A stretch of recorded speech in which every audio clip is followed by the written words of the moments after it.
இது பாருங்க, என்ன ஓரல் காமிக்கிறேன் அப்படின்னு பாக்குறீங்களா? ஆமாங்க, இது வந்து நேற்று அரியலூர் மாவட்டம் முடிகொண்டானில் கொடுக்கப்பட்ட மெடல். இதை எதுக்கு கொடுத்தாங்க அப்படின்றத சொல்லிடுறேன், அங்கே என்னென்ன கொடுத்தாங்க அப்படின்றதையும் சொல்லிடுறேன். ஒவ்வொன்றும் சொல்ல வேண்டியிருக்கு. இதை கண்டிப்பாக பாருங்க. ஒரு நிகழ்ச்சி எப்படி நடத்தணும் அப்படின்றதுக்கு ஒரு எடுத்துக்காட்டு.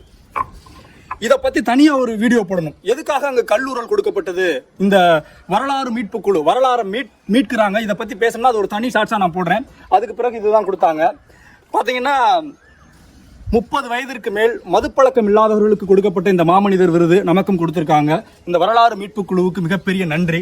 அதற்கு பிறகு அங்கே கொடுக்கப்பட்டது ஒரு துணிப்பை அனைவருக்கும். ஏன்னா நிறைய பேர் நம்ம பிளாஸ்டிக் பையை பயன்படுத்தி எல்லா இடங்களிலும் பிளாஸ்டிக் ஆயிடுச்சு. ரத்தத்தில் கூட பிளாஸ்டிக் கலந்துருக்கிறத ஆஸ்திரேலியாவில் இருக்கக்கூடிய ஒரு ஆராய்ச்சி நிறுவனம் சொல்லியிருக்கு. அந்த அளவுக்கு கடல், ஆறு, ஏரி, குளம் எல்லாத்துலேயும் பிளாஸ்டிக். அதனால துணிப்பை, அழகான ஒரு துணிப்பை கொடுக்கப்பட்டது. அதற்கு பிறகு பார்த்தீங்கன்னா இது என்ன தெரியுமா, பனங்கிழங்கில் செய்யப்பட்ட அல்வா. நம்ம சொல்கிறோம் பனங்கிழங்குல வந்து எந்த ஒரு மதிப்பு கூட்டு பொருளும் செய்ய முடியாதுன்னு. அவ்வளவு அருமையாக இருக்குது. இது 200 கிராம் தான், 100 ரூபா. பனங்கிழங்கில் செய்யப்பட்ட மிட்டாய், இதுவும் 200 கிராம் 100 ரூபா. இதை வெளிநாட்டுக்கு 500 ரூபாய்க்கு ஏற்றுமதி பண்ணுறாங்களாம். இப்படிப்பட்ட ஒரு மகிழ்ச்சியான ஒரு நிகழ்ச்சியை நடத்தினார்கள் வரலாறு மீட்பு குழு.